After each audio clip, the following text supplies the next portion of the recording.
Oi gente, tudo bom? Continuando a nossa aula, tá? Nós viemos falando sobre texto, sobre estrutura de texto, sobre tipos textuais, tá? E aí, continuando de onde nós paramos ontem, ainda na correlação das partes que compõem um texto. Eu preciso dizer para vocês que o texto ele não é um aglomerado de frases, assim como eu falei ontem. Não são frases colocadas de forma aleatória, mas precisa haver uma construção de um texto para que a pessoa possa interpretar e compreender, tá? Quando você está produzindo, precisa também ser feito de forma lógica, de forma compreensível, para que exista um entendimento posterior por parte de quem irá ler esse texto. Por exemplo, observe a sequência. Marilene ainda não chegou. Comprei 3 melancias. O escritório de Sérgio encerrou o expediente por hoje. A densa floresta era assustadora. Ela colocou mais sal no feijão. O vaso partiu-se em pedacinhos. Você tem uma sequência de orações. Que isoladas, elas podem até ter o seu sentido. Quando eu digo Marilene ainda não chegou. Perfeito. Dá para se compreender. Eu sei que a Marilene é o meu sujeito, é o objeto de quem eu estou falando, e eu estou falando para uma outra pessoa que ela ainda não chegou. Ela foi para algum lugar, está em algum outro lugar, e ainda não chegou no mesmo lugar em que eu estou. Entretanto, quando eu digo Marilene ainda não chegou, comprei 3 melancias, o escritório de Sérgio encerrou o expediente por hoje, a sequência que se vem, depois da primeira oração, não é a mesma ordem lógica da que nós estamos falando. Então, já começa de forma aleatória. Então, repito, isoladamente, todas as orações que eu acabo de pronunciar, elas têm o seu sentido completo. Eu posso falar e você compreende. Alguém fala para você e você compreende. Existe uma comunicação entre vocês dois. Entretanto, quando eu coloco elas entrelaçadas dentro de um mesmo conjunto de frases e orações, que nós chamamos de texto, tá? Elas não possuem mais o mesmo sentido. Nós não conseguiremos mais nos comunicar de forma clara e de forma objetiva, porque perde-se o sentido, perde-se a ideia lógica de texto, e aí compromete a nossa comunicação, visto que comunicação, para que exista uma comunicação entre nós aprendemos isso ontem, é necessário que eu fale e você entenda, você compreenda, você saiba do que eu estou falando, consiga captar a minha mensagem. Então existe comunicação entre nós, tá? Quando eu perco esse sentido básico dos textos, que nós temos palavras ou orações colocadas de forma aleatória, tchau compreensão, tchau comunicação, não vai existir isso entre nós, entre os falantes, tá? Então, tanto palavras aleatórias como frases ou orações aleatórias não compõem um texto, tá? Precisa se obedecer uma ordem lógica. É importante observar que o texto está intimamente ligado ao contexto, e aqui o foco dessa nossa primeira aula através do vídeo, tá? E somente existe texto e contexto e uma correlação apta, uma correlação de lógica e sentido, quando essa relação se estabelece, tá? Quando eles estão entrelaçados, texto e contexto. Dessa forma, uma lista de supermercado é um texto, se, no entanto, para o leitor ela fizer sentido. Foi você que preencheu aquela lista, ela é um objeto da sua necessidade que você vai passar a suprir. Então você fala, eu vou comprar arroz, vou comprar óleo, feijão, carne, etc. Para você aquela lista tem sentido, porque ela faz parte do teu contexto, ela faz parte da tua necessidade. Então é texto de contexto. Entretanto, se coisas peculiares que servem apenas para você, que satisfazem apenas a você, e essa lista se perde, por exemplo, e chega na mão de uma outra pessoa, pode ser que ela não tenha o mesmo sentido, porque está fora do contexto da outra pessoa. Então o contexto está diretamente ligado ao falante, a quem fala, e também a quem escuta ou a quem lê, certo? Aquilo que eu falei para vocês ontem. Todo mundo que escreve alguma coisa escreve com um objetivo.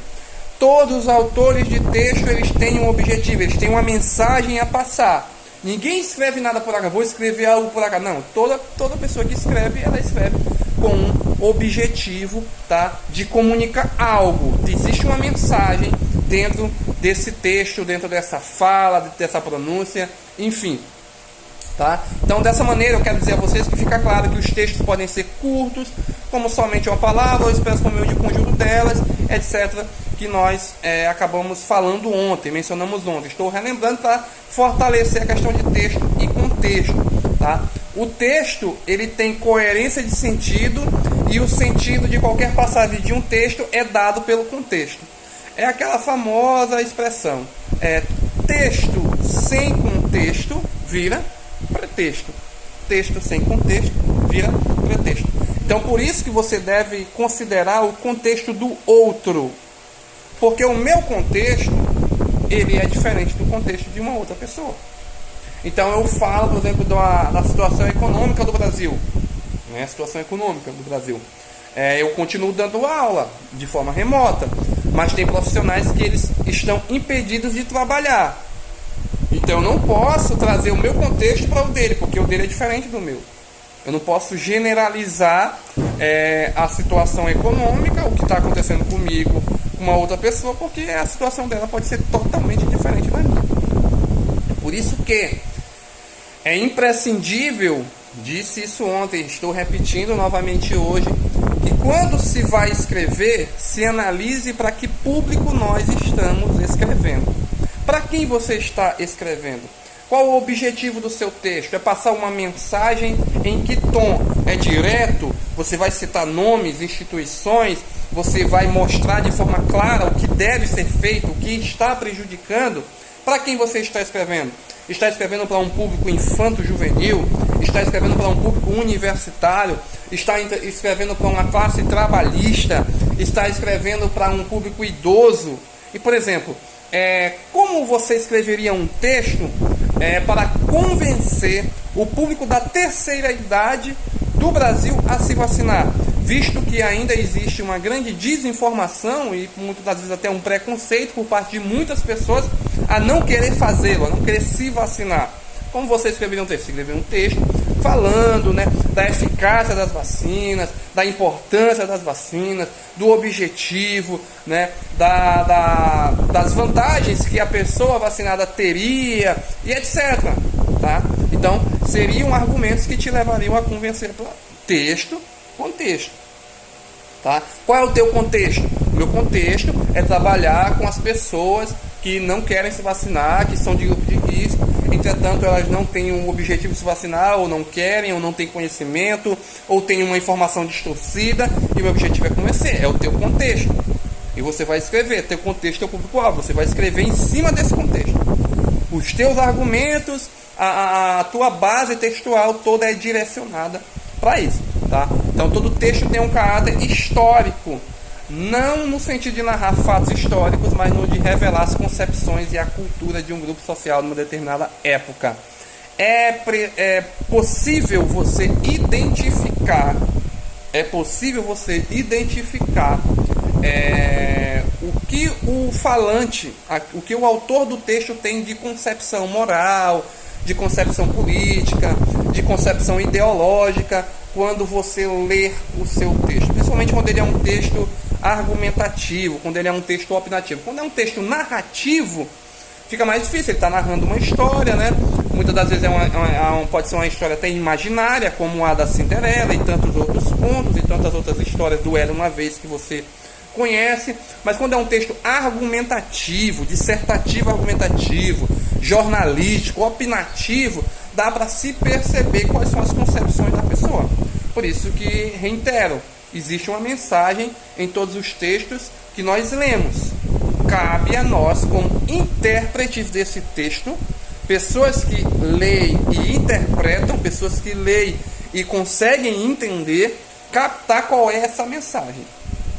Entender qual é a mensagem, qual é a concepção do autor, qual é o objetivo, porque existe, tá? E dá para se perceber, tá? Dá para se identificar o autor, mesmo que você não o conheça. Dá para você identificar como é a pessoa, seus valores, seus objetivos, suas concepções, a partir do momento que você começa a ler esses textos que foram escritos por esse personagem, certo? Então é isso, a gente segue, tá, no nosso próximo vídeo. E se você quiser esses slides onde eu estou lendo, né, para facilitar a tua compreensão, é só mandar um alô para mim lá no grupo que eu estarei compartilhando com vocês, tá bom? Continue acompanhando, valeu!